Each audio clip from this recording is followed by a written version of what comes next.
Welcome back, everyone, to the HNL Movement podcast. And I have a very special friend, my fellow athletic trainers who we went through the program with, and she was part of my cohort. And I would like to welcome Liz Flannigan to the podcast. Thanks for joining me, Liz. Hi, Andrew. This is so exciting. This is going to be a great episode. So Liz, do you need to put like a special label, like a warning, possible explicit content?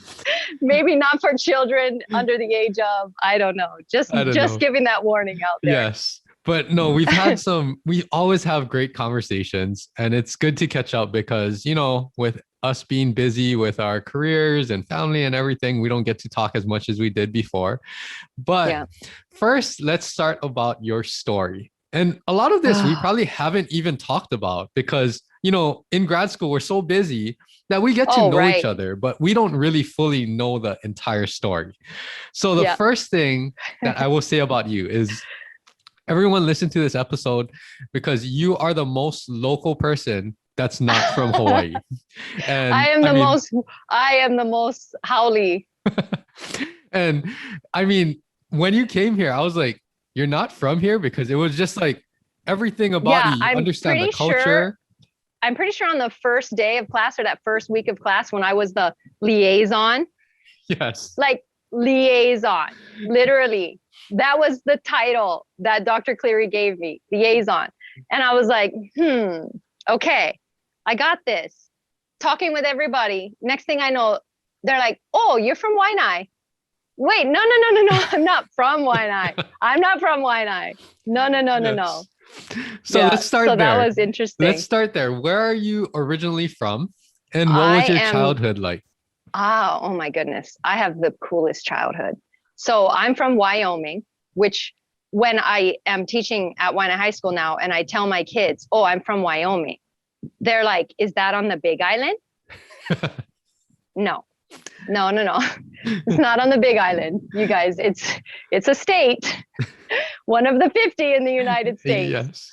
So then I force them to get a map. They have to locate it. They have to look where Wyoming is. And they're like, oh yeah, now I know that one. Grew up on a big ranch, literally shoveling what for the first 10 years of my life.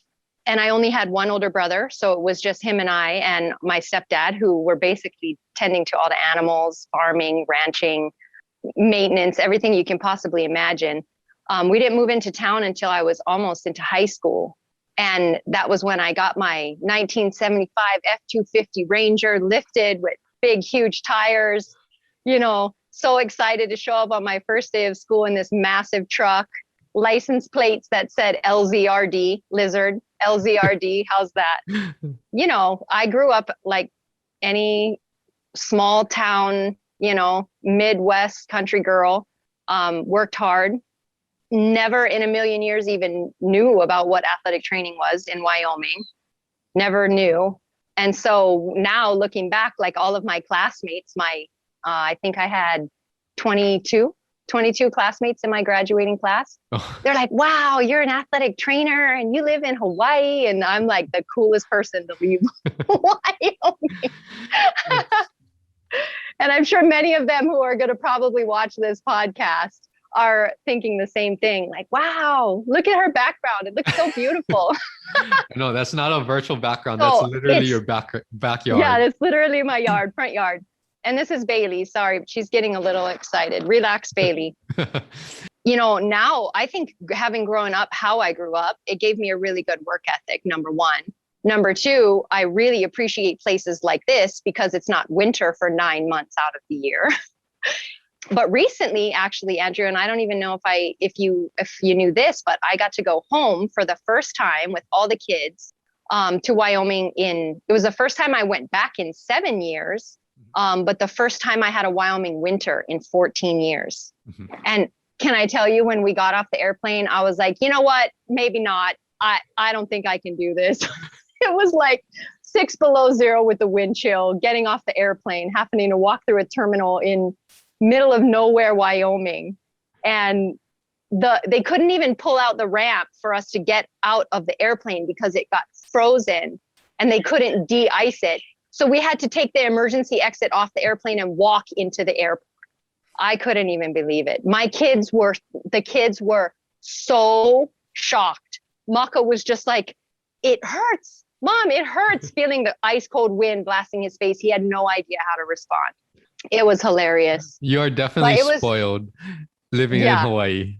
yeah, definitely. And look, I'm cold right now. This morning I had on this sweater all day and I was like, oh, it's only going to be like 75. I'm going to be cold today. You have fully acclimated to the That Hawaii weather and fully. everything.